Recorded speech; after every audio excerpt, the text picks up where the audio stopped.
এই তিলোত্তমা নগরী তাকে সুন্দর হিসেবে গড়ে তোলেন, রক্ষা করেন, এগিয়ে নিয়ে যান আমাদের কলকাতা কর্পোরেশনের আধিকারিক, ইঞ্জিনিয়ার, কর্মচারী এবং মহানগরের কর্পোরেশন পরিবারের সমস্ত ব্যক্তিবর্গকে প্রথম কৃতজ্ঞতা জ্ঞাপন করি। আমি 2017 সালে এসেছিলাম, তখন মন্ত্রী ছিলাম। তার বেশ কয়েক বছর পরে পশ্চিমবাংলার গণদেবতা জনতা জনার্দনের আশীর্বাদ এবং কলকাতা শহরের গুরুত্বপূর্ণ বিধানসভা ভবানীপুর, সেখানকার 8টি ওয়ার্ডের মানুষের আশীর্বাদ নিয়ে আমি মুখ্যমন্ত্রী হিসেবে আজকে এখানে আসতে পেরে নিজেকে ধন্য মনে করছি। এই সমগ্র ব্যবস্থাপনা, আয়োজক, উদ্দেশ্য ছোট্ট অথচ একটি মিনিংফুল, একটি কার্যকরী কর্মসূচির আয়োজক ব্যবস্থাপক আমাদের মাননীয় কমিশনার প্রশাসক কলকাতা কর্পোরেশন আইএস শ্রীমতী স্মিতা পান্ডে সহ তার সাথীদেরকে ধন্যবাদ জানাবো। আমাদের রাজ্যের অর্থমন্ত্রী তথা রাসবিহারী বিধানসভা কেন্দ্রের বিধায়ক এবং বিশিষ্ট শিক্ষাবিদ আমাদের ডক্টর স্বপন দাশগুপ্ত এসেছেন, যিনি পদ্ম অ্যাওয়ার্ডীয় বটে। তাকে আমি যথাযথ শ্রদ্ধা জানাই।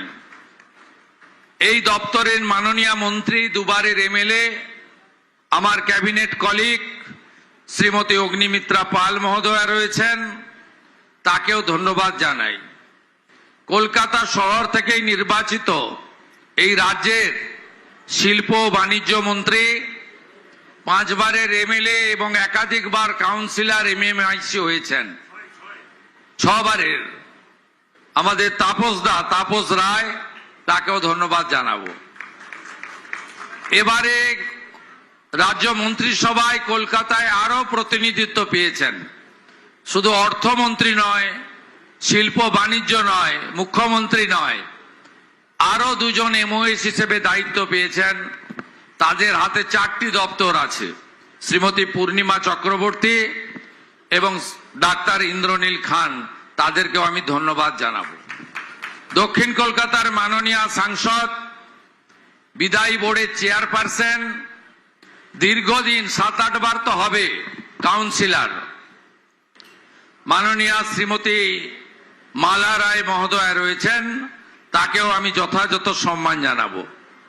এখানে আমাদের সব এমএলএরাই এসেছেন, প্রায় এ পক্ষ অপক্ষ নেই আমাদের কাছে, একটাই পক্ষ, উন্নয়নের পক্ষ, বিকাশের পক্ষ, প্রগতির পক্ষ।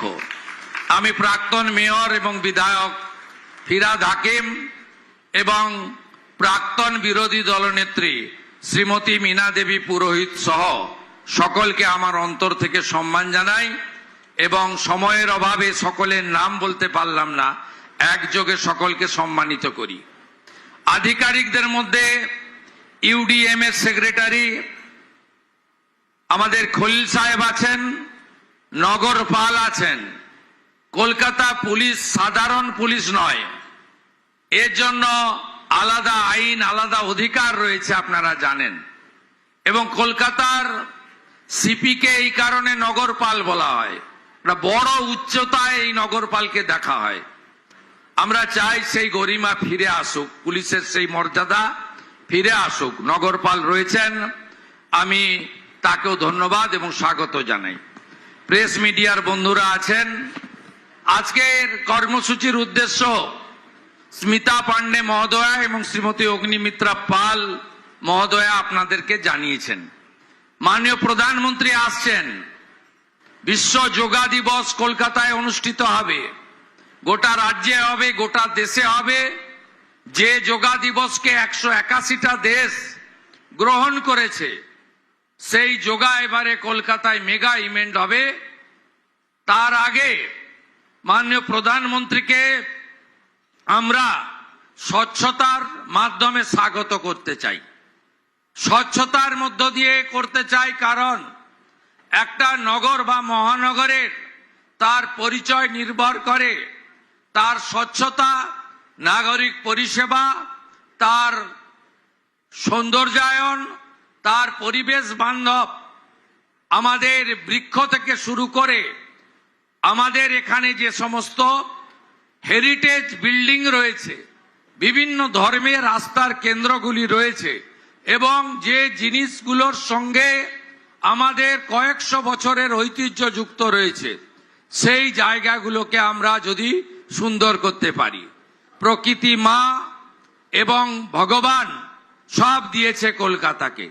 এত সুন্দর নদী, এত সুন্দর তার পরিবেশ, এত সুন্দর পরিকাঠামো এবং এখানকার লোকেরা এত রুচি সম্পন্ন, সংস্কৃতিবান এবং তাদের শিক্ষা দীক্ষা সচেতনতা এত উচ্চতায় রয়েছে। আমরা একে যদি সঠিকভাবে কাজে লাগাতে পারি তাহলে আমাদের কল্লোলিনী তিলোত্তমা, যাকে সিটি অফ জয় বলা হয়, একটা সময় যে শহর আমাদের ভারতবর্ষের কালচারাল ক্যাপিটাল ছিল, যে শহরে স্বামী বিবেকানন্দের মতো বিশ্ব বন্দিত যুব সন্ন্যাসী জন্মগ্রহণ করেছেন, সেই শহরকে আমরা ঠিক উচ্চতায় নিয়ে যেতে পারব। তাই আগামী 15 থেকে যে কর্মসূচি কমিশনার মহোদয়া এবং মাননীয় মন্ত্রী ঘোষণা করেছেন, আপনাদের সকলের সহযোগিতা আমি প্রার্থনা করি। আমি নিজে 17 তারিখে গঙ্গার পার্শ্ববর্তী এলাকা স্বচ্ছতাতে আপনাদের সঙ্গে সকালে থাকব এবং 18 তারিখে আমি ভবানীপুর বিধানসভা কেন্দ্রেও সকালবেলা প্রত্যুষে আপনাদের সঙ্গে থাকব। আমরা 19 তারিখ একটি হাফ ম্যারাথন করব স্বচ্ছতার জন্য, যা শুরু হবে কলকাতা কর্পোরেশনের গেট থেকে, শেষ হবে ঐতিহ্যমণ্ডিত মহাকরণ রাইটার্স বিল্ডিং এর সামনে গিয়ে। সেখানেও আপনাদের সবাইকে উপস্থিত থাকার জন্য অনুরোধ করব। রাজ্যের যুব কল্যাণ দপ্তর এবং বিভিন্ন স্পোর্টস অর্গানাইজেশন কলকাতা পুলিশকে বিশেষ দায়িত্ব নিয়ে এই ম্যারাথনটি সংগঠিত করার জন্য আমি অনুরোধ জানাবো। আপনারা যেহেতু এখানে অনেক জনপ্রতিনিধিরা এসেছেন, বিধায়করা, মন্ত্রীরা, অনেক প্রাক্তন কাউন্সিলররা এসেছেন, যেহেতু একটি অচল অবস্থা সৃষ্টি হওয়ার পরে মাননীয় বিদায়ী মেয়র পদত্যাগ করার পরে পৌরসভায় আমরা নিয়ম মেনে, আইন মেনে 3 দিনের মধ্যে নির্বাচিত বোর্ড করার আবেদন করেছিলাম। যারা সংখ্যাগরিষ্ঠ দল ছিলেন তারা সে কাজ করতে পারেননি। আমি এটা বিতর্কের জায়গায় নিয়ে যাব না, আইনের পরিভাষা দিয়ে বলবো। তাই রাজ্য সরকার বাধ্য হয়েছে প্রশাসক বসাতে। 8ই জুন প্রশাসক বসেছে। আগামী 6 মাস অর্থাৎ 7ই ডিসেম্বরের মধ্যে রাজ্যের নির্বাচন কমিশন, স্টেট ইলেকশন কমিশন, তারা রাজ্য সরকারের সুপারিশে নির্বাচিত কর্পোরেশনের হাতে দায়িত্ব তুলে দেওয়াই আমাদের কাজ, আমাদের লক্ষ্য। এটা নিয়ে আপনারা এতটুকু বিচলিত হবেন না। গণতন্ত্রে মানুষ শেষ কথা বলে।